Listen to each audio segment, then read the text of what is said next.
So we've got these three commands from God: be fruitful, multiply, and fill the earth, have dominion over the earth, and worship God by cultivating creation.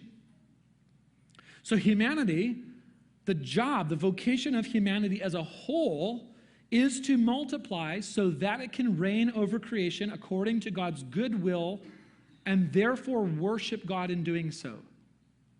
And all of this constitutes the image of God, the role that God gives to humanity to reflect God's goodness and character into his creation. This is the purpose of humanity, yes? Now here's the problem. What is not good about the man's situation in Genesis chapter 2? The problem is he cannot do these things alone. He cannot. He cannot multiply and fill the earth, right? I trust we all have a sufficient understanding of human reproduction to understand why that's the case. But he also cannot reign rightly over the earth by himself. And he cannot worship and image God rightly by himself. Now, why not? Why not? Because it's the actual meaning of what God means by the word alone here. The literal meaning of the word alone, it is not good for the man to be alone. It's actually a compound word in Hebrew of three different elements. One is a third-person suffix, his, him, okay? The second, is a preposition attached to the front of the word. In this case, referring to for. And the third part of it is the Hebrew word neged, which means, sorry, not neged, bad.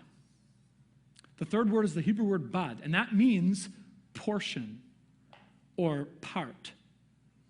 So what a very wooden literal translation here is that God looks at the man and he says, it is not good that the man would be for his own portion.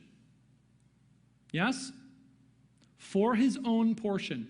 Now that rings a little bit differently than simply alone. But it gives us an idea of what's the problem with alone.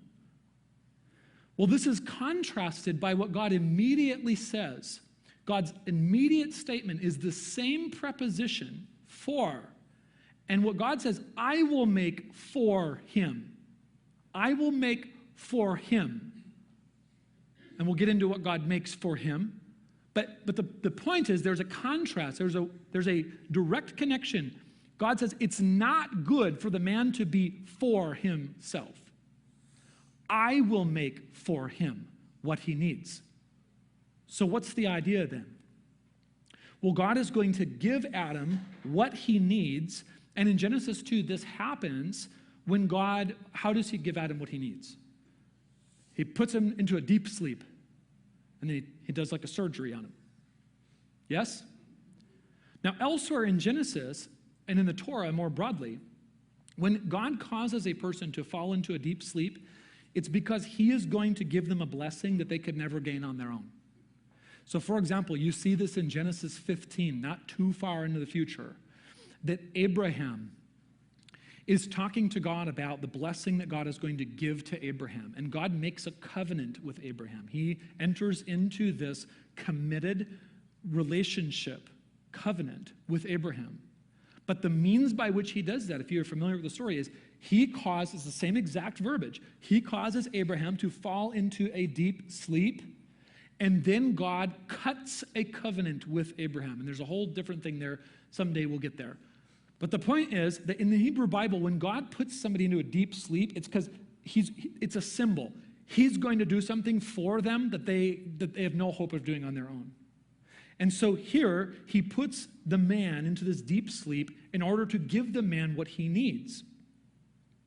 So the idea then is that God gives to man what he really needs, and that, in theory, but we don't trust God, so it doesn't work like this very often. In theory, what that means is that mankind, generally, and man in particular, do not actually need to be about their own interests because God is going to give them what they need. Are you tracking?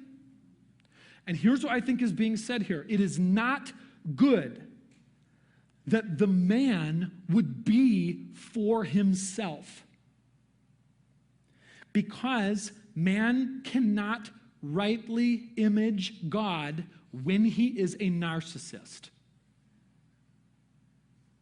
Alone, concerned only about his own portion, man cannot reflect the God who is in his very nature overflowing in life and generously providing for others out of his own strength and power. Do you see this? Like, God in his very nature is a blessing God.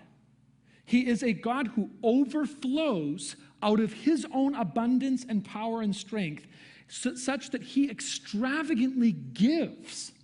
And you see this show up over and over and over and over again in the Old Testament and the New Testament, that God will regularly say things to his people like, if I were hungry, I wouldn't tell you. Why? Because God is not the one who needs you to serve me. God is the one who gives generously to you everything that you need, right? God is the one who owns all of the cattle on all of the hills. If he required meat, he wouldn't get it from you. He is the giver of extravagant blessing to you. So now, if mankind is made in his image, but then we're fundamentally narcissists and only concerned about our own interests, then we are not showing what God is like. Does this make sense?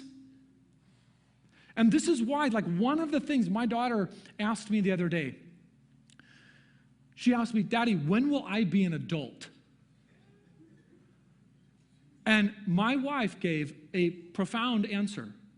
She said, when you're able and willing to take care of somebody else. That's when. It's not because we're talking about, like, you know, we're doing all this little math stuff in our house. When Penelope is 2, how old will I be? 6. Well, when Penelope is 6, how old will I be? 10. When she's 10, it's like, okay. And then, when will I be an adult? And she was looking for a number. But the reality is, it's not a number.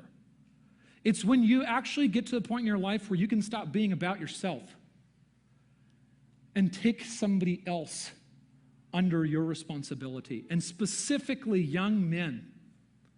When is it that a boy is a man? When he is ready and willing to take responsibility for other people, that's when. Which is to say, our culture today, and increasingly one of my frustrations with the conservative sort of reactive movement in our society, is we have this whole movement of guys, that's what I'll call them, guys. And they're reacting so strongly to the excesses of the left, of the woke, you know, whatever terms they want to use to describe it for whoever they are.